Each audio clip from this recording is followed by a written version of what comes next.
Bonsoir, je suis très heureux de vous retrouver pour un nouveau numéro de Troisième Rappel consacré ce soir à Daniel Prévost. Humoriste inclassable, imprévisible et déjà culte, il revient après 65 ans d'absence, c'est lui qui le dit, et en tournée mondiale, là encore c'est lui qui le dit. Son spectacle vient juste de se terminer, le temps pour nous d'installer notre décor et nous retrouvons Daniel Prévost sur sa scène et devant son public. A tout de suite.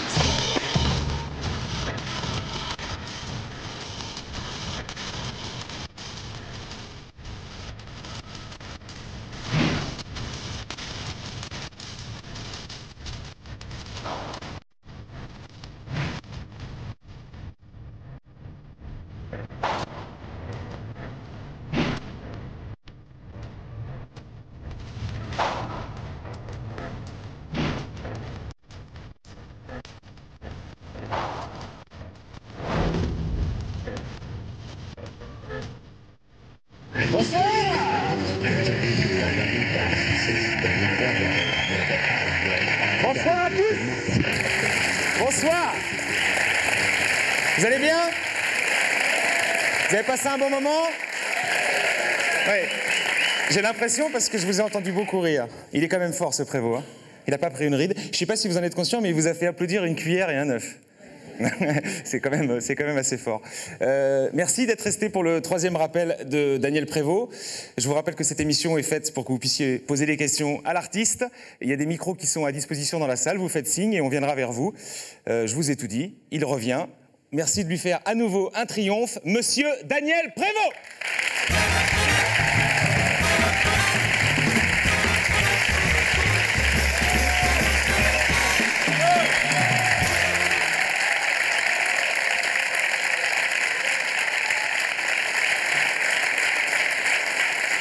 On reste un petit peu debout à l'instant. Est-ce que vous allez bien? Oui, très bien, merci. Vous avez passé une bonne soirée, vous aussi? Oh oui, j'ai été très content du public. Franchement, j'ai eu le sentiment que le public avait tout compris. Je te jure, hein, je disais, oh, c'est chouette d'être devant des gens intelligents, c'est magnifique. Bien. Bien. Donc le public est réceptif. Est-ce que vous le connaissez bien, votre public? Non, ah, non, pas est-ce du que tout. Vous connaissez son profil? Est-ce que... Non, je sais simplement qu'il y a des jeunes gens, je sais qu'il y a des jeunes gens, il y a des personnes plus âgées, oui, c'est ça, oui. Vous êtes plutôt du genre à aimer le contact avec le public ou vous préférez garder un peu de distance? Non, ça ne me déplaît pas. Non, je veux dire, les relations comme ça me déplaît pas du tout. Moi, je suis très content. De toute façon, je suis très accessible. Il n'y a aucun problème. Enfin, je suis très accessible, même pour les femmes. Je vous propose de vous asseoir. Merci infiniment. Alors vous savez que quand on est, faut pas se mentir, quand on est journaliste et qu'on s'apprête à interviewer Daniel Prévost, on a toujours une petite appréhension. Vous êtes un homme un peu facétieux, peut-être même imprévisible parfois. Alors je me suis dit, voilà. Je te jure, j'ai pas fait exprès. Et pourquoi? Ah oui, parce qu'il y a un trou là derrière. Ah d'accord.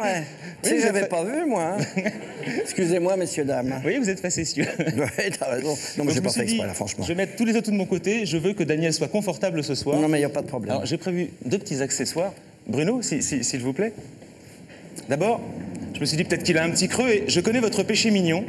Regardez ce que je vous ai prévu, Daniel. Il faut que je me tourne. Non, non.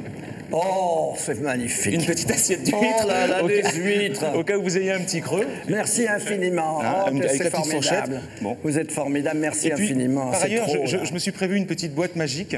Bien sûr. Parce que je sais que vous aimez bien les objets. Vous êtes amis avec eux. Alors je me suis dit, bon, il y a une coiffe. Ah oui, ça c'était bien, ça, oui. Une coiffe. Il y a une mitraillette. Oui, oui, très très bien. Voilà. Un égouttoir à pâte. Oui, c'est voilà. très bien. Un boa. Un boa, le boa. J'ai mal choisi la couleur. Et les bananes. Hein, les préférés. Il y a bas et nan. Vous avez vu, bas et nan, c'est magnifique. Donc, je me suis dit... Merci, c'est gentil. Tout ça est à vos côtés. Ouais. Si un accès de fantaisie vous prend... Bien sûr, voilà, bien sûr. N'hésitez pas. Bien sûr, bien sûr. Faites pas mal aux plumes, quand même. Merci infiniment. Voilà, tout ça est à votre disposition, Daniel. Bien. Très, très bien. Trêve de plaisanterie. Comment est né ce spectacle? Quelle est la genèse de cela? En fait, je voulais remonter sur scène. Ouais. Et puis, j'avais vaguement réfléchi à cette histoire de pensée, à les fameuses pensées là, dont j'avais fait un bouquin quoi, pour rigoler. Si vous avez sorti un livre il y a 3-4 ans de ça. Oui, c'est ça. Et puis, j'étais persuadé qu'autour de ça, on pouvait faire quelque chose de rigolo. Et puis, bon, alors j'ai demandé à Søren, et Søren s'est penché sur le problème et il a fait l'adaptation. Søren, votre fils, donc, pour ceux Søren, qui mon l'ignorent. fils, oui, il n'y en a qu'un, hein, bien sûr. Le One Man Show, donc seul sur scène, ça fait 15 ans que vous n'en aviez pas fait. Parmi tous les métiers, et Dieu sait si vous avez fait beaucoup de métiers dans le spectacle, est-ce que c'est celui qui procure le plus de sensations ? Je trouve que c'est celui qui... Enfin, jusque-là, c'est celui qui... Maintenant, c'est celui qui m'a nourri le plus, qui me nourrit, j'entends, dans la nourriture que m'apportent les rires du public ou les choses comme ça. Ça, c'est vrai. D'abord, c'est sa propre œuvre qu'on interprète, bien entendu. Puis on est quand même un marionnettiste un peu, on tient la salle. Oui, aussi, mais je veux dire, c'est que ce qu'on raconte, c'est quand même, c'est à soi, ouais. Quoi qu'il arrive, même si on dit des grosses bêtises et qu'on sait parfaitement qu'on n'y croit pas du tout, mais c'est quand même une projection quoi qu'il arrive de soi-même. Et ce que vous recevez du public n'est absolument pas la même chose. Enfin, pour moi-même, quoi, personnellement.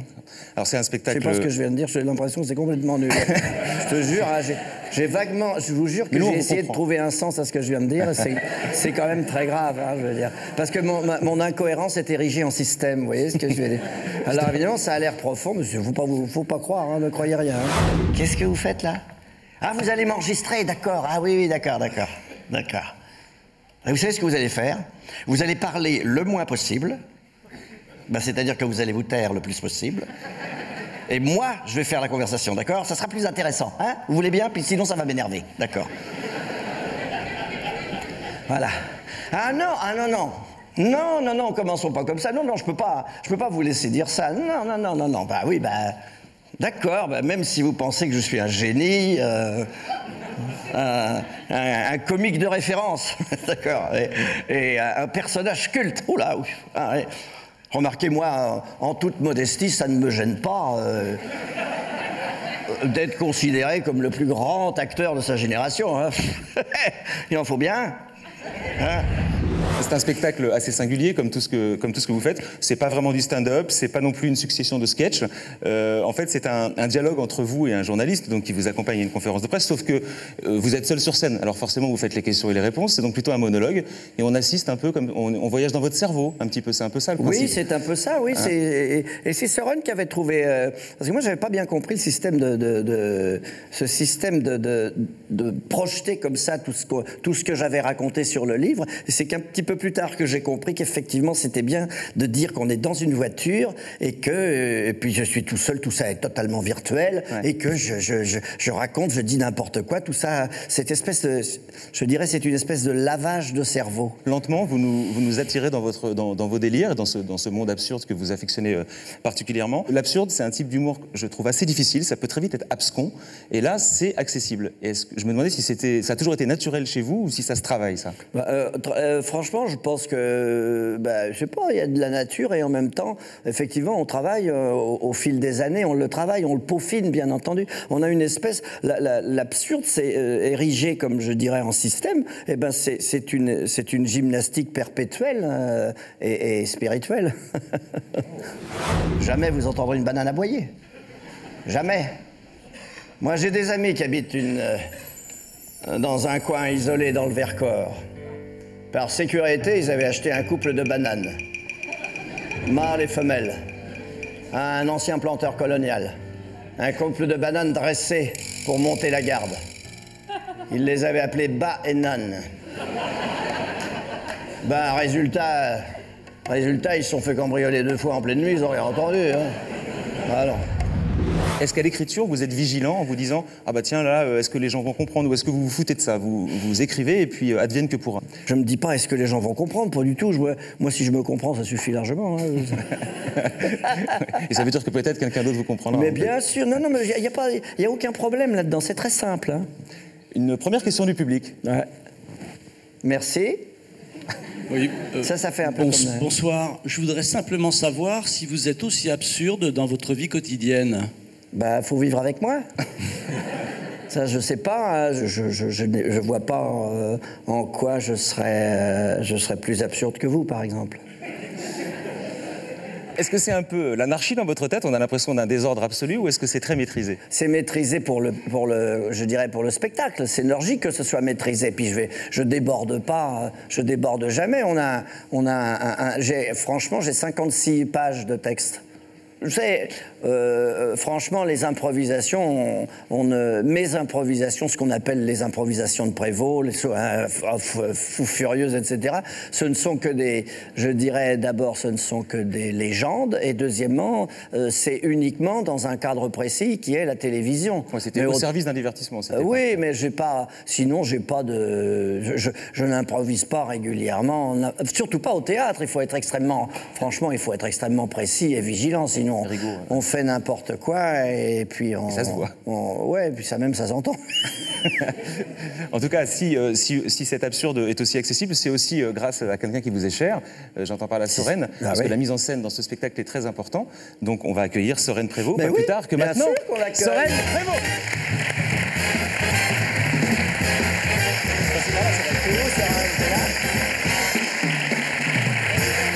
Dégage. Bonsoir, Sorène. Bonjour, Alexis. Merci. Asseyez-vous. Merci. Bonjour. Qu'est-ce que c'est inconfortable. Ah bon? Je sais qui est le producteur. Hein. On ne le citera pas, alors. Non. Alors, c'est quoi? Alors, donc Sorène, vous voilà contraint de pistonner votre père pour qu'il ait du boulot. Bah ouais, mais c'est quand même un peu ça. Vous savez ce que c'est? Maintenant, on a allongé la durée du temps de travail. L'âge de la retraite est beaucoup il faut plus loin que parents. prévu. Ouais. Donc voilà. Et puis moi, j'ai pas envie de l'avoir sur le dos. Donc je le mets au boulot. C'est dégueulasse, je sais, mais c'est comme ça. Est-ce que votre principale tâche sur ce spectacle, ça a été de structurer un récit, de structurer le spectacle, Ma principale tâche, c'était lui, d'abord. Dans un premier temps. Bon, une fois qu'on a nettoyé la tâche, non, effectivement, il a fallu. C'est pas structurer lui ou quoi, c'est le livre duquel est sorti ce spectacle. C'est un livre de pensée, donc il y a tout, il y a à boire et à manger, ça part dans tous les sens. Et du coup, il n'y a pas particulièrement de fil conducteur dans un livre de pensée. Voilà, donc il fallait le trouver. Et ben, on a essayé de mettre une espèce d'ossature, quelque chose, un cheminement qui puisse nous permettre de passer du coq à l'âne, comme c'est souvent le cas. Quoi? Qu'est-ce qu'il a? Il a un problème, le ringard? Monsieur Prévost, s'il vous plaît. Qui me parle, là? Qui? Hein? C'est le monsieur du 3e rang. Quelle place? 37. Ah, c'est la meilleure place. Ouais, merci. Ouais, attends, j'espère que vous avez une bonne raison de m'arrêter en pleine interview, hein? Justement, on est venu vous voir parce qu'il n'y a rien d'autre, tout est complet. On voulait voir du théâtre, mais là c'est n'importe quoi. Il n'y a pas de sketch, il n'y a pas d'histoire, on comprend rien, on sait pas où on est. Bah si, vous êtes avec moi dans ma voiture, je pense à haute voix, c'est de la pensée pure, je cogite, c'est quand même pas difficile à comprendre. Spectacle, c'est une interview, c'est un délire, c'est quoi? Mais c'est ce que tu veux, mon bonhomme. Pour l'instant, je me prépare pour ma conférence de presse, où je vais enfin pouvoir dire au monde ce que je pense. C'est pas cohérent du tout, votre truc, il n'y a pas de lien. Bah si, il y a moi. Et j'ai jamais dit que j'étais cohérent. À l'absurdité du monde, j'ajoute mon incohérence. Que ça plaise ou que ça plaise. Et je ne sais pas si c'est propre à la mise en scène, tous vos mouvements sont extrêmement lents. Ça donne une sérénité au spectacle, vous vous déplacez très lentement. Bon, ça, c'est l'âge. Hein. C'est magnifique. Alors, honnêtement, moi, si j'avais compris, j'applaudirais. Je te jure, hein. Je te jure, excusez-moi. Hein. C'est bien réglé, votre petit numéro de duettiste. Ah, bah écoute, hein. Ekel et Jekyll, hein, ça marche toujours très bien. Je ne sais pas, sans parler de phénomène de mode, j'ai remarqué qu'il y a beaucoup d'associations familiales dans le spectacle. Oui. Je vais donner quelques exemples. Mais il y a une association, c'est aidezvosparents.com. Non, mais Clémentine Sélarié est mise en scène par son fils, actuellement dans son one-man show. Nicole Garcia a fait une pièce de théâtre avec André Dussolier récemment. C'est son fils qui mettait en scène. Le fils de Nicole Garcia. Nicole Garcia, parce qu'il y a un problème. Guy Bedos joue actuellement une pièce qui a été écrite par son fils. Il y a bien une raison à cela. C'est une question de confiance, de facilité, de bosser en famille. C'est quoi la raison? Très franchement, c'est une question de confiance, puis j'ai pas envie de m'embêter. Vous n'avez pas envie de vous? De m'embêter. Il est sourd. Non, mais j'ai pas envie de m'embêter, tu vois. Je le connais. Je sais qu'il a la même folie que moi, avec l'âge différent. Mais c'est lui il a la même énergie. Bah alors allons-y, faisons-le. C'est la confiance d'une part, et puis aussi le fait que je savais qu'il m'apporterait quelque chose. des choses truculentes. Est-ce que par exemple, au-delà de la complicité qui semble vous unir, est-ce qu'il vous apporte un regard de la génération d'en dessous aussi? Bah, ce qu'il y a, c'est qu'il m'apporte un sandwich vers 4 heures. C'est ça la jeunesse. C'est bien, ça. C'est vrai, hein. J'ai un sandwich vers 4 heures, tu vois. Et puis alors, un petit café. C'est le goûter, 4 heures, c'est le goûter. Ouais. Non, mais qui se m'apporte quoi? Qu'est-ce que tu disais, pardon? Un regard de la génération d'en dessous. Søren, bah, c'est l'évidence, hein. C'est l'évidence. Ah ben, le regard... Non, mais c'est vrai. Je comprends mais c'est tout à fait vrai, qu'est-ce que tu veux? Bah, étant donné que je suis son père, il n'a pas le même âge. Donc forcément, il faut, bon... C'est vrai, hein, on l'appelle tout à l'heure. Et en fait, non mais nous, moi ça a été beaucoup plus limpide pour moi, l'idée effectivement des associations d'enfants qui travaillent avec leurs parents. On a toujours l'impression que c'est dans ce métier c'est une mode, alors que dans tous les autres métiers, un fils de militaire et voilà, et il reprend. Oui, peut-être une fille effectivement. Il a envie de reprendre le flambeau de ses parents. Enfin, je sais pas, mais il y a plein de choses, un boulanger, enfin peu importe. Et nous, ça paraît toujours un peu incongru. Alors pas du tout. Mais moi j'ai compris pourquoi j'ai fait ça, parce que j'ai vu qu'il y avait un créneau à prendre. J'ai vu tous les mecs là, les fils Bedos et compagnie qui. Donc moi je me suis dit, il y a un truc, on va faire du pognon. C'est maintenant ou jamais. Oh, c'est formidable comme honnêteté, magnifique. Ah ouais. Oui, mais il a raison. Le public, une question? Gilles Ivanov, des dernières nouvelles de Russie. Здравствуйте, ну как раз спасибо ничего. Я хочу знать, когда вы говорите по-французски, это легко, Daniel, или это трудно, Søren, говорить? C'est bien. Je suis tout à fait d'accord. Je suis d'accord avec vous. Bon, Daniel ou Søren, est-ce que c'est facile de diriger son père, ou pour un père d'être dirigé par son fils? Voilà, c'était un petit peu plus facile. Alors je me permets juste après je te laisse la parole. En voiture, oui. Non, il y a une facilité, enfin, on s'embarrasse pas de protocole ou de convenance ou de machin, sans compter que j'ai un certain plaisir à l'insulter de manière copieuse et assez régulière, ce qui fait que c'est assez débridé, il n'y a pas de barrière, quoi. Et puis il y a une vraie confiance. Moi, je ne fais que suivre un sillon qu'il a creusé, et moi je le rebouche. Est-ce que la confiance, c'est aussi rapport à la difficulté parfois de ce milieu? C'est un lieu commun, mais enfin, le milieu du spectacle, c'est parfois un milieu difficile, un milieu de requins. D'ailleurs, je me demandais si vous étiez à l'aise dans ce milieu-là, Daniel Prévost, ou est-ce que vous étiez un petit peu méfiant par rapport au milieu du spectacle? Ah, moi, je ne sais pas si je fais partie du métier. Peut-être, je ne sais pas. Non, mais je suis à l'aise maintenant, je suis totalement à l'aise partout. Qu'est-ce que tu veux qui m'arrive? Franchement. Ouais, c'est vrai. Non, mais bon, qu'est-ce que tu veux, les gens, ils vont pas m'insulter maintenant. Ils l'ont déjà fait. Moi, par exemple, on vous voit jamais dans les pages People, par exemple. Si, ça m'arrive, ça m'est arrivé. Oh, c'est rare. Hein. Si. C'est rare quand même. Non, mais c'est les pages People qui veulent pas de lui. Hein.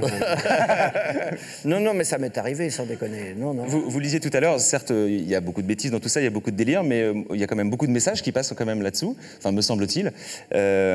Par exemple, vous vous amusez à mettre le métier d'acteur à peu près au même niveau que le plombier ou que l'infirmière. L'idée, c'est de désacraliser, enfin de démystifier un peu le boulot du comédien. Moi, je veux tout désacraliser, je veux tout démystifier. C'est vrai, ouais. C'est la vérité totale. Si j'ai connu Roberto Del Cuffo, non, mais ma grand-mère l'a bien connu.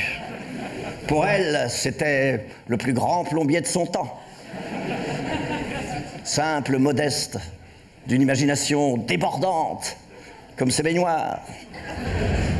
Là, alors, je vais vous donner un exemple un peu plus détaillé. Je vous dis, quand les acteurs, quand les acteurs disent, oh là, c'était un tournage très fatigant, si vous saviez ce que c'était épuisant, bien, d'accord. Mais alors, on n'a jamais vu, par exemple, d'acteurs mourir de silicose. On n'a jamais vu ça. On est bien d'accord. Donc, je trouve qu'il faudrait quand même la rabasser un peu. Vous voyez ce que je veux dire? Restons un peu modestes, quoi. Bon. Comment? Le plus grand serrurier du XXe siècle? Oh, alors là, sans hésiter, Maurice Flaquet. Je trouve qu'il y a une exagération permanente des choses. C'est le plus Sur la grand douleur acteur. du travail, Je te jure, c'est tout le monde, c'est le plus grand acteur. Il est le plus grand acteur de son bidule, il est le plus grand machin, il est le plus grand écrivain. Bah oui, et les autres. Ouais, mais ça, c'est pourquoi? C'est pour dénoncer la hiérarchisation? Non, rien qu'on du fait. tout, je m'en fous, moi, j'ai rien à dénoncer. Non, mais le seul truc, c'est, si tu veux, c'est l'agression. Moi, ça m'agresse. Ouais. Et la Grèce, hein. Comme je suis convaincu que vivre sa foi d'athée dans une république islamique doit être extrêmement dangereux. Et au Vatican, ça doit pas être mieux. Voilà, si. Autre sujet que vous tournez un peu en plus, ça dérision, change rien. la religion, par exemple. Oui. Est-ce que c'est une façon de nous glisser que, à votre avis, la religion occupe trop de place dans notre société aujourd'hui? C'est exactement ce qui se dit dans le spectacle. Excuse-moi, hein. Moi, j'ai rien. Je dis simplement, j'ai dit ce que j'avais à dire et je ne me dédie pas. Mais Donc c'est vrai que... vous êtes conscient du côté un peu brûlant de ce sujet en ce moment? Oui. Moi, je suis conscient de rien. C'est pour ça que je le dis. Non, mais ça ne me... Moi, rien n'est gênant. Qu'est-ce qu'on fait? On dit rien de mal. On dit simplement que ça nous casse les pieds, on entend trop, il y en a trop partout. Prouvez-moi le contraire. Dites-moi déjà le contraire. T'as perdu ton Dites-moi épaule. que c'est pas vrai. Écoute, je m'excuse, mais je m'en fous, moi. Tu vois ce que je veux dire? Ça m'est parfaitement indifférent. Laisse-moi faire le mais marketing. Au moins, laissez-moi aller jusqu'au bout de ma pensée. Je vais vous faire marrer au final. Tout ça, c'est pour une pirouette. Tout ça, c'est pour faire une pirouette. Mais permettez-moi au moins de vous dire que oui, c'est vrai, il y en a un peu ras-le-bol. Mais et en plus, là où il l'écrit, et puis finalement, effectivement, en filigrane, c'est des choses qui... Moi, je m'en fous, on fait ce qu'on veut. Mais quand il l'écrit dans un bouquin, ça porte moins à conséquence, c'est moins... Mais là, quand on le dit sur scène, ça peut choquer, ça peut déranger ou irriter, et finalement, c'est quand même pas si grave. Un fou ne choque pas. Alors, qu'est-ce qu'il y a? Daniel, c'est encore Roger aux éditions du papier. Ouais. Bon, j'ai réfléchi à ton histoire, là, de t'attaquer au créateur. Vas-y mollo avec la religion. Hein. Ça se mélange mal avec l'humour. C'est mal vu. Oh là, alors, écoute-moi, ça c'est faux. Ce sont des idées reçues. C'est totalement faux. Sainte Thérèse d'Avila était bourrée d'esprit. Hein, excuse-moi. Il faut bien penser que derrière tout ça, il n'y a absolument rien. Tu comprends? C'est ça, je veux dire, attends. Le public. Mais c'est vrai. Bonsoir. Bonsoir Daniel. J'ai aussi une question, puisque vous attaquez la religion, mais vous attaquez aussi les hommes politiques. Vous attaquez Malraux, le général de Gaulle aussi, je vous ai pigé, je crois. Alors, est-ce que vous les trouvez grotesques, les hommes politiques aussi? Qu'est-ce qui se passe? Il est clair que dans ma petite vie, j'ai vu traverser effectivement des personnages importants. Ces personnages, c'est clair qu'on les retient pour soit leur sérieux, soit leur extravagance, soit leur malhonnêteté, soit, je sais pas moi, leur chose immonde. Eh ben, je lui dis, tiens, il m'est resté cette parole. Il m'est resté cette parole de ce discours, il m'est resté telle phrase de telle personne. Après tout, pourquoi m'en servirais-je pas? Ça met juste un bémol. Ou, ça dérange personne. Hein, Malraux, lève le pied. Je vous ai pigé! Vous n'avez plus confiance en rien. Vous pensez à quoi bon vivre dans ce monde immonde, ce monde qui jamais ne sera parfait, dans ce monde cruel. Et pourtant, il existe une solution pour croire en l'avenir. Un objet ovale, à peine cuit, de couleur blanche et jaune, qui renferme tout l'espoir du monde. Oui, vous m'avez vu venir. Oui, vous m'avez compris. Un œuf à la coque, bien sûr. Quelques mouillettes, un peu de sel. Et un monde nouveau se lèvera. Et je laisse aux organes de presse le soin qui me soutiennent, le soin de relayer ma pensée tout en la dépoussiérant quelque peu. Je salue le travail acharné, pittoresque et remarquable des journaux libres tels que le Flageolet socialiste, l'opticien ahuri, l'ouvrier de Monaco qui travaille durement pour gagner durement sa vie durement. Le petit vicieux de Lourdes. Et ceux d'aujourd'hui? Parce que Malraux, De Gaulle, ça date un petit chouïa. Ceux d'aujourd'hui, vous auriez pu... Ça date pas d'un petit chouïa, puisque vous connaissez même son nom. Qu'est-ce que tu me disais, quoi? C'est quoi ton truc? Pardon, j'ai parlé d'hommes politiques plus récents. Oui, alors qu'est-ce qu'il faut dire là? Non, il ne faut rien dire, il ne faut dire que ce que vous pensez, Daniel. Ouais, c'est quoi alors? Je vous demandais si vous auriez pu citer, ou si vous auriez pu brocarder des hommes politiques Alors, je vais vous dire, oui, je comprends. Je laisse aux autres le soin d'étiqueter telle ou telle personne. Moi, je travaille dans le vide absolu. Dans le vide absolu, c'est-à-dire que les personnages qui sont là, dont on se remémore un petit peu l'existence, ne sont plus là. Tout ça, c'est du virtuel total. D'accord? Enfin, ça, c'est mon système à moi. Du coup, il s'attaque à des gens qui sont morts, donc ils ne peuvent pas répondre. C'est sa force, c'est la lâcheté. Autre personnage que vous aimez bien brocarder, ma corporation, les journalistes.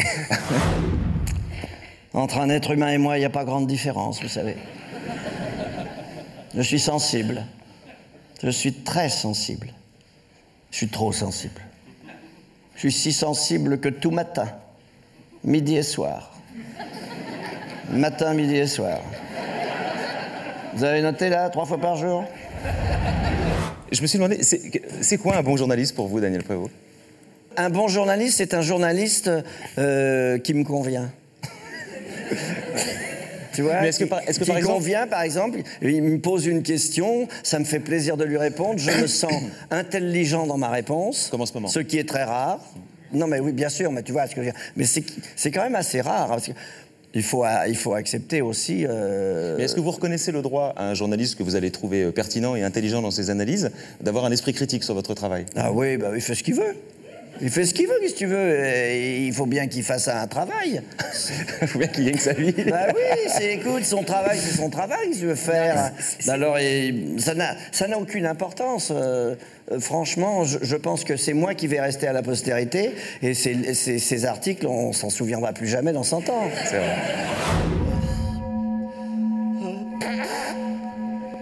Prévost Daniel, plus connu sous le nom de Daniel Prévost, né comme tout le monde en 1939, avant les différentes guerres qui ont ensanglanté la surface du globe, tu as été le plus inutile de tes contemporains. Et dans ce garage gaudin que tu as tant aimé, tous tes amis sont réunis. J'aperçois le père Fradet, la mère Chabagnou, et le fidèle parmi les fidèles, le fidèle Raymond.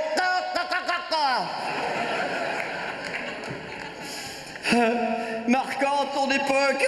Excusez-moi, c'est très dur, c'est très dur. Très dur, excusez-moi.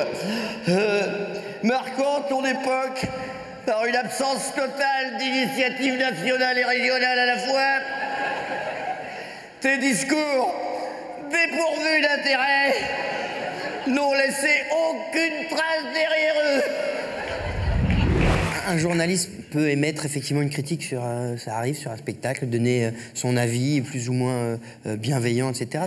C'est pas très grave, ça peut être constructif. C'est juste qu'on se rend compte, et j'ai l'impression tous un peu logés à la même enseigne, c'est que une bonne critique, ça fait toujours plaisir, et une mauvaise critique, même argumentée, putain, ça fait jamais plaisir. Ouais. Et enfin, on a beau faire, on a beau dire non, mais t'inquiète pas, je suis au-dessus de ça. Non. Je trouve qu'avec avec la singularité de votre travail, vous êtes relativement à l'abri des critiques, puisque finalement, d'ailleurs, j'ai remarqué que les avis étaient assez tranchés. Il y a soit des gens qui aiment beaucoup, soit des gens qui sont hermétiques. Donc finalement, il y a les hermétiques et les fans. Ouais. Et puis, en gros, le débat, c'est ça me fait rire ou ça me fait pas rire. Mais il n'y a pas tellement d'autres débats sur vous, finalement. Il n'y a pas de demi-mesure. Il n'y a pas de mesure. Et alors, vous êtes d'accord avec cela? Oui, si tu veux, oui, bien sûr. Non, mais ça me fait plaisir. Parce que, si tu veux, j'arrive pas à comprendre comment on ne peut pas comprendre. Comment on ne peut pas me comprendre? J'arrive pas à comprendre. Parce que moi-même, je me comprends, c'est insensé. C'est-à-dire, tu vois, il y a un tout petit effort à faire, c'est tout. Et puis marrons-nous, ça n'a aucune importance. Alors, bon, de toute façon, c'est l'éternelle remarque vous concernant, Daniel. On se dit toujours, est-ce que c'est du lard ou du cochon? Vous avez entendu ça 1000 fois. Alors, puisque Soren est là et que c'est peut-être une des personnes qui vous connaît le mieux... Mais arrête de me taper dans le dos, là, comme si je devais... Vas-y, parle. Est-ce que sincèrement, vous, Soren, avec la connaissance que vous avez de votre papa, vous arrivez toujours à discerner si c'est du lard ou du cochon, ou vous-même, parfois, vous êtes un peu perdu? Non, j'arrive à... non, je vois très bien quand il a envie de déconner, jusqu'où il va. Je vois très bien quand il comprend pas les choses ou les questions ou des réflexions qu'il prend de travers, et quand il part dans les tours alors qu'il n'y a pas vraiment lieu de le faire, ou alors c'est plutôt très anodin, et comme il est toujours dans les starting blocks sur le qui-vive à pouvoir dégainer, c'est vrai qu'il a... Parfois, il manque de recul sur certaines choses, et je le vois. Et après, il me dit oui, effectivement, oui, t'as raison, oui, bon, d'accord, bon, ok. Alors que c'est tout simplement une espèce de système de protection, quoi. Il guette une attaque qui n'est pas forcée de venir, quoi. C'est mon gars. Oui, c'est pas mal ce qu'il dit, oui, c'est bien. C'est fou le mimétisme qui est entre vous deux, ça vous arrive de l'imiter ou pas? Non, il n'imite pas. Non. Ah, c'est ça. Non, mais finalement, je me disais, si ça se trouve, l'exercice promotionnel vous ennuie, Daniel Prévost, ça serait bien votre droit. Et donc, pour vous passer le temps ou pour vous amuser, vous déstabilisez un peu vos interlocuteurs, histoire je sais pas, de vous amuser un peu plus, peut-être, je sais pas. Pour moi? Oui. C'est pas faux, ça, dis donc. Non, mais c'est non, mais c'est pas faux. C'est pas faux parce que tu as un moment donné où c'est vrai, ça m'est arrivé de m'ennuyer. En fait, grosso modo, si tu veux, moi, j'aime pas parler sérieusement. Je n'aime pas aborder les questions sérieusement. Parce que je le fais, hein, je peux te le faire très, très fin, très, très intelligent. Il n'y a aucun problème. Les gens n'y verront que du feu. Ça, je peux le faire. Mais si tu veux, il y a un moment donné où, malgré toute mon intelligence, ma force, ma conscience, il y a un moment donné où je vais m'ennuyer profondément. Et à partir de là, il faut que je fasse une pirouette, une grosse bêtise. Voilà. Je vais sortir une énorme bêtise. J'ai 3 sujets pour l'épreuve de philosophie au baccalauréat. Ça t'intéresse? T'as du blé? Attends. 1. Ma pensée est plus rapide que le TGV. 2. L'homme civilisé est un homme sans armes. Non, bonsoir, monsieur Bardot. Non, c'est rien, on fait un basket. Et 3. L'art est inutile quand on n'a rien à bouffer. Voilà. Allez-y, développez. Vous l'avez vu, le film Big Fish de Tim Burton, Soren? Ouais. Vous allez voir où je vais en venir. Je résume très rapidement. En gros, c'est l'histoire d'un jeune type qui va aller voir son papa, qui est malade. Et on comprend qu'il y a quelque chose qui ne va pas entre eux, c'est que ce fils reproche à son papa de toujours lui avoir raconté des histoires extraordinaires, mais de ne jamais être dans la réalité. Ouais. Et donc, la comparaison est empirique, mais je me suis dit, quand on a un papa aussi facétieux, aussi fantaisiste, est-ce qu'on a un problème de repère? C'est qu'à un moment donné, on se dit, mais quand est-ce que... c'est où la vraie vie, quoi? Le repère, c'est ma mère. Elle est toujours là. Ça ne vous a pas déstabilisé quand vous étiez adolescent, par exemple? Non. Bah, quand il se met une tranche de jambon entre l'œil et la lunette, si vous voulez, je me dis, bon, effectivement, il y a un problème. Mais je lui accorde, un petit peu de temps. Par exemple, pour Anagramme, vous me confirmerez ou pas, Daniel, mais je crois que vous vous amusiez à piquer en loose day à Soren des déguisements d'Indiens et de cow-boys, et à votre frère peut-être, que vous utilisiez pour les besoins de l'émission. Et je n'y voyais pas malice. Et vous, quand vous voyez ça à la télévision, si vous le voyez à l'époque, Soren, vous disiez quoi? Non, Vincent, il fait son métier. Il était là pour jouer, pour faire le con, ce qui lui a valu pas mal de lettres d'insultes, quoi. Mais ce qui est vrai, mais c'est... Non, moi, il n'y a pas de norme, mais je dois reconnaître que il est ordinaire, comme tous les autres parents. C'est-à-dire que quand il n'est pas dans... Finalement, pour soi, son papa est toujours ordinaire, quoi. Ouais. Non, mais puis, il peut être très chiant aussi. Hein. C'est t'appeler 3, 4, 5, 6 fois dans la même journée pour te demander si tu as fermé les volets. Ah, mais parce qu'il est à la campagne. C'est un TOC, ça. Un trouble obsessionnel compulsif. Non, c'est un chieur. Dans le spectacle, vous jouez aussi de la guitare. Ça aère un peu d'ailleurs tout le texte. Vous chantez, c'est assez amusant.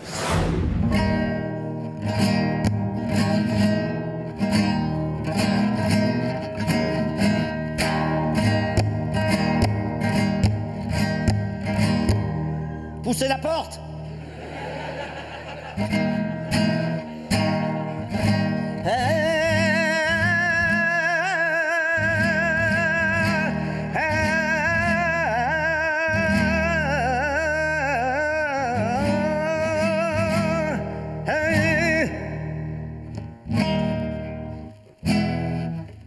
La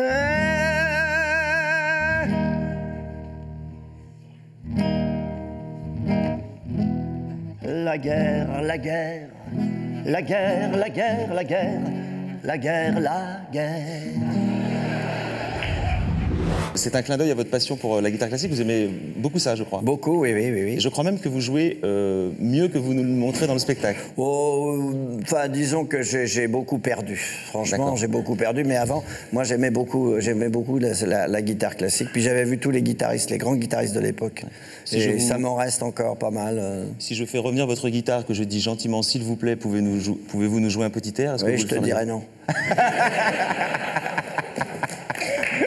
Vraiment? Vous n'avez pas envie? Non, pas maintenant. T'es sûr? Maintenant.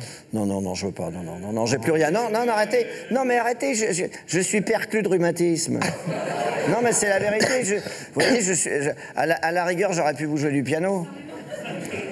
En revanche, vous avez chanté dans les années, vous allez me dire, je sais pas, 60-70, dans les cabarets avec Anne Sylvestre et Bobby Lapointe, des chansons de Roger Iffard. Roger Riffard, qui était un grand ami de Georges Brassens et qui avait écrit un très beau livre qui s'appelait La Grande Descente. Est-ce que c'est trop vous demander d'en fredonner une trentaine de secondes? Non, je peux pas.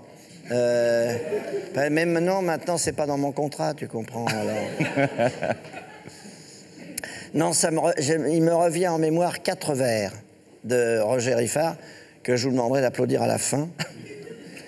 C'était comme ça. Aux 12 coups de minuit, ma femme tomba dans un puits. Je plouffe, n'est-ce pas?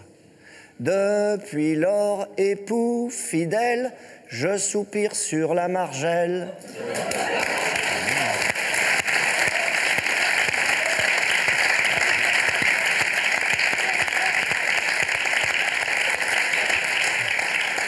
Comme quoi. Alors, il est évident que, voyant vos réactions, je me rends compte qu'il y a encore un public pour ça, tu vois. Une question du public. Oui, Sorène, bonsoir. Je voulais savoir comment vous expliquiez la longévité de votre père. Oh, c'est bien ça. La longévité de votre père. Je ne l'explique pas. Non, en tout cas, la longévité, je sais pas, parce qu'il n'est pas si vieux que ça, 70. Non, mais la longévité, c'est pas son âge, de c'est la la carrière. Ah bah oui, mais c'est indissociable. Longévité, je sais pas. En fait, oui, il a pas de mode. Et surtout, finalement, il a avancé librement tout au long de sa carrière, ce qui lui a peut-être valu des coups de frein ou des périodes de disette, mais globalement, sur la distance, on se rend compte que peut-être que c'est lui qui a eu raison.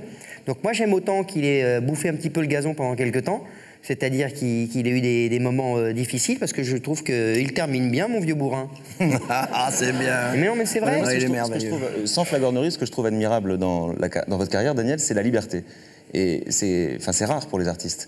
Oui, il y a toujours un risque de dire je fais ça, mais qu'est-ce qu'ils vont dire, machin. Est-ce que ça vous est arrivé, malgré tout, on ne l'imagine pas, mais de faire des concessions? Ou est-ce que vous avez toujours fait tout ce que vous avez voulu? Non, mais j'ai des concessions, on en fait tout le temps. Faut pas se tromper, on n'est jamais libre. Faut pas se gourer. Non, mais c'est l'impression qu'on a de l'extérieur. Oui, ben bien sûr, c'est gentil d'ailleurs d'avoir cette impression-là.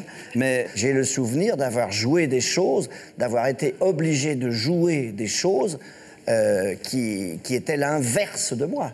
Ça, c'est l'évidence. Vous parlez du cinéma, là, par exemple? Non, je parle du théâtre. Du théâtre, pardon. Cinéma, ça se peut, mais on s'en fout, c'est pas grave. T'es obligé, et oui, voilà. Et pour des raisons simples, c'est qu'il faut... Il faut bouffer. Voilà. Ouais. Et puis, de toute façon, je vais vous dire, qu'on fasse un mauvais film, qu'on fasse une mauvaise pièce, ça n'a aucune importance. C'est aussi bien que d'agresser des vieilles. Non, c'est mieux. C'est mieux. Je dis ça, c'est vrai, hein, ou de piquer des sacs à main. C'est pas, ça, c'est des trucs que je ramène régulièrement, ça marche tout le temps. Ça. Je vois, ouais. Mais d'ailleurs, ce que vous ramenez... c'est des trucs, ça, c'est des tiroirs, ça s'appelle. Tu vois? C'est des ficelles, ouais. Ce que vous ramenez aussi tout le temps... Non, c'est des tiroirs, je te dis. D'accord. Ce que vous ramenez aussi tout le temps... Je te jure, alors. Ce que vous ramenez aussi tout le temps, c'est Daniel Prévost, c'est vous, c'est-à-dire... Mais je ramène mes passions. Mais non, mais il faut pas être ringard à ce point-là, faut simplement dire que moi, j'ai trouvé ce stratagème, c'est pour faire rigoler. C'est vers quoi je voulais vous amener, cher Daniel. Oui, parfaitement, je philosophe. Oui, oui. Et j'ai même la réponse aux 3 questions fondamentales. Qui sommes-nous? D'où venons-nous? Où allons-nous? Nous sommes Daniel Prévost. Nous venons de chez Daniel Prévost. Et nous allons chez Daniel Prévost. Et ça, j'ai l'impression que ça va en emmerder plus d'un. Mais exceptez-vous, qui a votre admiration? La mienne. Ouais, c'est ça. Non, mais je vois pas, non. Oh, ben, j'ai des gens que j'aime beaucoup, moi. Baer et Wiesmann, par exemple, s'ils viennent, c'est pas je les adore, je les adore, bien sûr, mais ce sont nos copains. Ce sont nos copains, ils sont très amusants, mais il y en a d'autres. Alors bon, il y en a d'autres, évidemment, je peux pas les citer maintenant, parce qu'ils sont comment on dit, ils sont tricards, tu vois, dans le métier. Ils sont tricards, bah oui, donc je vais pas les citer, je peux pas les citer, mais ce sont mes copains, et ce sont des gens qui je trouve, qui ont un talent formidable. Bah pourquoi on les cite pas s'ils ont un talent formidable? Parce que je ne peux pas les citer, ils sont tricards dans le métier et n'insistent pas. Il est quand même vachement plus premier degré qu'il dit, parce qu'il dit oui, bon, je parle de moi, mais c'est de la rigolade, c'est du second, troisième, quatrième degré. Alors, quand t'arrives à la maison et que t'as à peine ouvert la porte et qu'il dit moi je suis Daniel Prévost quand même. Je dis oui, je sais, ouais. Ça c'est drôle. Voilà. Et puis tu sors, tu reviens dans la cuisine, tu fais je suis Daniel Prévost. Et tu dis non, je suis pas sûr, non, je l'ai connu, il était beaucoup moins chiant. Hein. Dans votre vie quotidienne, vous êtes plutôt calme, Daniel, je sais pas, vous? Non, d'accord. Non, je serai calme quand je serai mort. Non, mais c'est la vérité. Qu'est-ce que tu veux que je te dise? Bon, calme. Pourquoi je serais calme? Si, t'as des moments d'absence quand même. Parce que... je sais pas, j'ai pas le sentiment de ça. Si, dans des moments, il y a un attends, non, je fais rien. Je viens de faire une séance d'enregistrement avec Jean, là. Je suis fatigué, là. Mais c'est vrai. Bah, quoi? T'étais assis pendant 3 plombes, là, t'avais un micro devant toi, ça va, quoi. Tu peux bien aller te servir un verre sans te faire...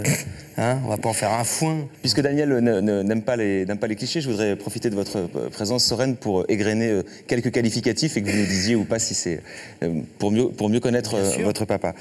Anxieux. Ouais. Narcissique. Ben ouais. Vaniteux. Non. Maniaque. Oh. Bah oui. Je sais pas. Versatile. Non. Non, pas versatile. Bipolaire. Ouais. Susceptible. Susceptible? Ah ouais, comme moi. Excentrique. Excentré. Très. C'est joli. Ouais.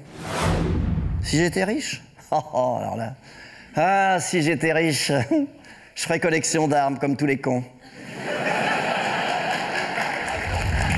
Merci Soren d'être venu avec nous. Ah oui, il est bien, Soren, il est super. Je vais prendre un cliché, moi aussi. Vas-y, prends. Attends. Alors, vas-y, prends-nous avec Alexandre. Non, il s'appelle pas Alexandre, il s'appelle Alexis. Tu t'appelles pas Alexandre? Alexis. En plus, je déteste Alexis. Mais tu sais, ce qui est très bizarre, c'est...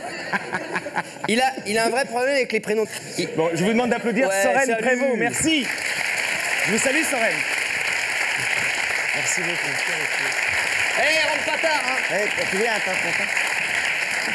Une question du public, me dit-on.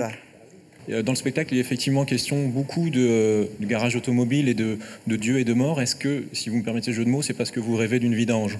Alors c'est bien. Ouais, non, elle est bonne, hein. D'ailleurs, juste pour dire un mot sur le célèbre garage Godin, donc que vous refaites à l'envie sur scène. Raymond, qu'est-ce que t'as fait du joint de culasse du père Fradet qui était pété? Eh ben, je l'ai remplacé par un joint de culasse qui est pas pété! Ben oui, mais Raymond, le client, il dit qu'il garde toujours ses joints de culasse pétés en souvenir. Eh ben, s'il garde ses joints de culasse pétés, je peux lui en fourguer une vingtaine, il pourra s'en faire un collier, un fait chier de con, là! Alors, l'innovation, c'est que vous en faites une version hollandaise, et c'est l'hilarité générale dans toute la salle. Ça vaut presque pas le coup d'écrire des sketchs, quoi. Autant faire des trucs en... Non, mais ça... Pourquoi se creuser, quoi? Ah oui, donc c'est marrant à faire. Mais ça, ça m'est venu comme ça, hein, tout à fait par hasard, bien entendu, comme les choses qui m'arrivent. C'est que, en fait, j'étais avec des copains, et puis... C'était à Lyon, tiens. Et puis j'ai commencé à plaisanter sur cette chose-là. On cherchait des trucs comme ça, puis ça revenu comme ça. C'est arrivé, puis voilà. Puis j'ai enchaîné, puis on s'est dit avec Sarah, on allait faire ça, quoi. Voilà, la rigolade. Allô, garage Godin de frère, Als je terug wilt polderen, kruidspoeder voor accepteren. Raymond, is gaat de brood, gaat de brood, ik schrijf me de... Votre premier one-man show, c'était, je crois, il y a une trentaine d'années. Est-ce qu'il y a des choses qui ont changé dans le métier d'humoriste, à votre avis? Oh, je sais pas. Honnêtement, là, non, franchement, c'est une question trop intelligente. Ça, c'est trop... c'est pas à ma portée, ce truc-là. Je te jure, hein, non, mais avec votre type d'humour, si vous débutiez aujourd'hui, est-ce que vous pensez que vous auriez le même succès? Ou est-ce que ça s'est fait avec le temps? Ouais, c'est une bonne question. Ben, je vais te dire, tiens, il y a encore une personne qui part. Au revoir, les jeunes. Merci, hein. Salut. Ils sont sympas. Ils sont pas polis, mais ils sont sympas.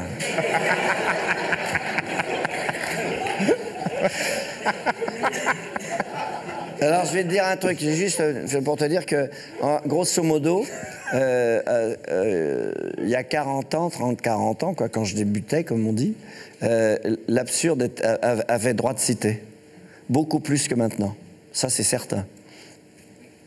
Et tu sais, les gens comme Jean-Yann, les gens comme Poiret et Serrault, excuse-moi, les grands sketchs qu'ils avaient, c'était franchement de l'absurde. Hein, c'était vraiment de l'absurde. Et on riait, et je pense que le public y était accoutumé, tu vois. Et maintenant, c'est pas du tout de l'absurde. Faut pas se tromper. Mais ça fait rien. On a continué. J'ai continué mon truc, mon sillon. Je m'en fous, moi. Est-ce que vous trouvez d'ailleurs que l'époque est un peu policée? Je pense à votre ami Desproges, qui quand même allait parfois très très loin dans ses sketchs. Je me demandais si aujourd'hui il croulerait pas sous les procès. Oui, c'est possible, c'est possible. Mais moi, j'en veux pas. De procès? Je veux pas de procès, ça me casse les pieds, ça. Je trouve pas ça bien. C'est pas bien. C'est un peu pénible. En fait, le procès, c'est toujours pour te prendre du pognon. Il n'y a que ça. Donc, ou te faire taire. Ou te faire taire. Non, moi je trouve que c'est plutôt pour te prendre du pognon. Une question du public. Bonsoir Daniel. Vous avez participé à des émissions cultes de la télévision comme Le Petit Rapporteur ou l'Académie des Neufs. Bon, des fois on ne choisit pas. Hein. Et je voulais vous demander, vu que vous êtes l'un des derniers convalescents de cette époque, ce que vous pensiez de la télévision d'aujourd'hui maintenant. Ouais, c'est une très très bonne question à laquelle je ne peux pas répondre. Pour la bonne raison, c'est que je ne suis pas là pour donner des bons points, vous voyez, pour distribuer des bons points, et je ne suis pas une personne qui s'autorise un jugement. Je laisse ça aux gens de robe. C'est pas mon propos, ça. Moi, je ne suis pas la personne qui va de façon comme ça, ostentatoire, dire je suis le meilleur, je m'en fous. Les gens font ce qu'ils veulent. Hein? Ah, maintenant, vous en prenez ce que vous voulez. Si vous avez mauvais goût, tant pis pour vous. Et l'autre Proust, là, avec son « longtemps, je me suis couché de bonne heure ». Non, mais attends, qu'entend-on? Mais qu'entend-on? Mais longtemps, je me suis couché de bonne heure. Oh, écoute. Ok, note, Roger. À quelle heure?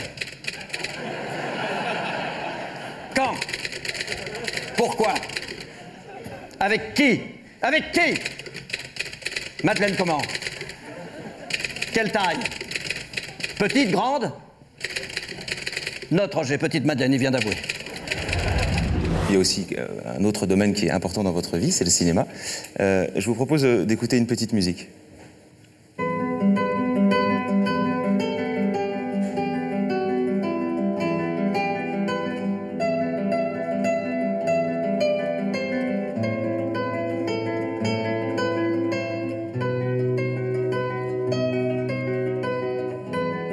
Ça vous dit quelque chose?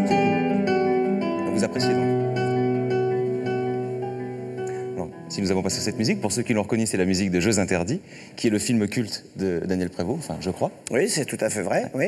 Qu'est-ce qui vous a... Ben, c'est un film qui m'a beaucoup ému, et puis la musique qui allait avec était, je trouve, très très belle, même si elle est galvaudée, parce que l'on dit toujours « Ah, on en a marre de Jeux Interdits ». Non, c'est tellement beau, et c'est tellement bien joué par Narciso Yepes, que c'est extraordinaire. Vous avez quel rapport au cinéma? Vous avez près de 70 films à votre actif. Vous avez quelques préférences quand même dans les 70 films? Moi, j'aime beaucoup Uranus. Je trouve que c'était... D'abord, c'est une histoire très forte, bon, puis qui est... enfin, un petit peu particulière. J'aimais beaucoup ce personnage de communiste pur et dur. D'ailleurs, je ne sais pas s'il y a un rapport avec le fait que vous ayez beaucoup aimé ce film, mais je crois savoir que depuis Uranus, vous ne regardez plus les rushs quand vous tournez. Oh oui, oui, c'est vrai. Moi, je ne regarde plus, oui. Pour quelle raison? Parce que ça ne m'intéresse plus. C'est-à-dire que quand j'étais jeune homme, enfin même plus âgé, je regardais les films, j'allais aux rushs, ce qu'on appelle les rushs, c'est-à-dire les prises qu'on a fait la veille, avant que le film soit monté. Je regardais, j'étais content de me voir. Qu'est-ce qu'il est bien, qu'est-ce que je suis bien. Puis après, je me suis trouvé un peu bébête. Non, je me regarde plus, tu sais. J'ai pas un grand amour de mon image, je m'en fous. C'est pas seulement la question, c'est que vous pourriez aller voir le film pour le film, pas forcément pour Non, mais attends. Je vais voir le film. Bien sûr que je vais voir les films avec mes copains, avec tout le monde, avec l'équipe. Mais plus les rushs pendant le tournage. Ah non, jamais. D'accord. Une question dans le public. Allez. Vous avez joué beaucoup de rôles de méchants, avec talent d'ailleurs. Et je il est où le monsieur qui me parle? J'aimerais bien le voir, moi. Bonjour. Bonjour. Et je voulais savoir pourquoi vous les incarnez si bien. Est-ce que c'est par plaisir? Les rôles de méchants. Les rôles de méchants. Vous voulez savoir quoi? Pourquoi vous incarnez si bien les rôles de méchants? Non, vous savez, ça... Moi, je peux pas vous dire tout ça parce que... Pourquoi je les incarne si bien? Parce qu'on me les demande, on me demande de les jouer. C'est pas... Un acteur, ça doit savoir tout faire. Un méchant ou un gentil, je suis désolé. Alors, peut-être que j'ai une tête de con, donc forcément, qu'on dira, ce mec-là, il faut qu'il joue le méchant. J'ai compris ça, on peut comprendre, parce que c'est très... Le cinéma, c'est catégorie. On est dans tel ou tel... je dirais, dans tel ou tel sens. Alors vous êtes soit un très beau jeune homme, soit un jeune homme moyen, etc. Tout de suite, vous êtes, je dirais, catalogué dans les... Et comme le cinéma n'a pas énormément d'imagination, je vous le dis franchement, donc il faut qu'on attende longtemps avant d'essayer de faire la bascule sur autre chose, c'est tout. Quand on est acteur, on doit savoir tout jouer, ce qui est logique. Puis aussi, il faut savoir tout prendre. Ce qui vous aide aussi, c'est votre regard, je pense, pour ce type de rôle. Oui, je sais pas. Si, quand vous le voulez, votre regard est inquiétant. Je reconnais qu'il est assez cuisant. Cuisant, ouais. Je reconnais. Donc non, mais c'est une bonne arme pour jouer. C'est une façon de... Je veux dire, c'est beaucoup de comédie là-dedans. Alors, en revanche, se faire emmerder, quoi. En revanche, ce que vous ne faites jamais, enfin, je le crois, c'est des scènes un peu chaudes, comme on dit. Même pas un baiser. Je ne sais pas si ça vous est déjà arrivé de devoir faire un baiser au cinéma. Très rarement. C'est un domaine... vous n'êtes pas à l'aise avec ça, avec la séduction ou avec le désir, enfin, au cinéma, j'entends. J'ai bien compris. Non, c'est pas ça du tout, c'est que d'abord, moi, c'est marrant, me proposer une femme comme ça, un truc, on me le propose pas beaucoup, Puis, moi, j'ai une femme délicieuse, ça me suffit, c'est pas le problème. Depuis 45 ans, je dis ouais, mais c'est un miracle. Mais ce que je veux dire, c'est que je me vois pas dans un plumard avec quelqu'un d'autre, c'est pas le problème. Non, tu sais, il faut bien comprendre... Je crois qu'il faut comprendre l'esthétisme moral. Et il est pas chez les autres, il est chez moi. Tu vois? Réfléchis à ça. Pour beaucoup, vous êtes culte. Enfin, je ne sais pas si vous aimez bien ce mot ou pas. Quand on est culte, la difficulté, c'est quoi? C'est de ne pas se caricaturer, de ne pas se répéter. C'est pas faux. D'abord, la première des choses, c'est que moi, je sais pas du tout ce que c'est que culte. Très franchement, je ne sais pas ce que c'est. Et grosso modo, j'essaye de rester extrêmement, comme je te disais tout à l'heure, libre, c'est-à-dire honnête en même temps, de pas se regarder ou alors faire avoir cette espèce de comportement qui fait que tu l'ériges en système. Je veux dire, c'est la deuxième fois que je répète ça, mais c'est pourtant vrai. Il y a un moment donné, il faut faire très gaffe, faut pas effectivement se caricaturer. Deuxièmement, faut pas ronronner dans son discours. Quand on commence à ronronner dans son discours et qu'on ne s'en aperçoit pas, c'est très très grave. C'est très très grave parce qu'on est ridicule et il n'y a que tes proches qui peuvent te le dire. Donc c'est pour ça, moi j'avais dit à mon épouse, surtout dis-le moi dès que je ronronne. Et j'ai commencé à ronronner là, tu vois. À partir de ce soir. Allez, on s'en va. Hein. Votre femme, c'est votre vigie. Allez, on s'en va. Bien. Avant de se quitter, Daniel, puisque notre émission touche à sa fin. Non, j'avais envie de profiter de votre esprit pour répondre à deux questions qui me turlupinent depuis longtemps. Vas-y. Vous allez voir, elles sont compliquées. Hein. La première, c'est d'où vient le vent? Ça, c'est bien. C'est une très bonne question. La deuxième, c'est quoi? Répondez déjà à celle-là. De derrière. Voilà. Et la deuxième question, c'est où va le blanc de la neige qui fond? Où va le blanc de la neige qui fond? C'est très très bien. Et là, je pourrais pas répondre, je suis crevé. Je sais plus quoi te dire. Tout le monde applaudir Monsieur Prévost. Merci Daniel. Allez. Allez, salut Alexis. Ah, c'est Alexis, alors. Merci à vous de nous avoir suivis. Merci à vous d'être restés. Merci à France 3 et à France 4. Merci à la CIGAL de nous avoir accueillis. À bientôt. Ciao.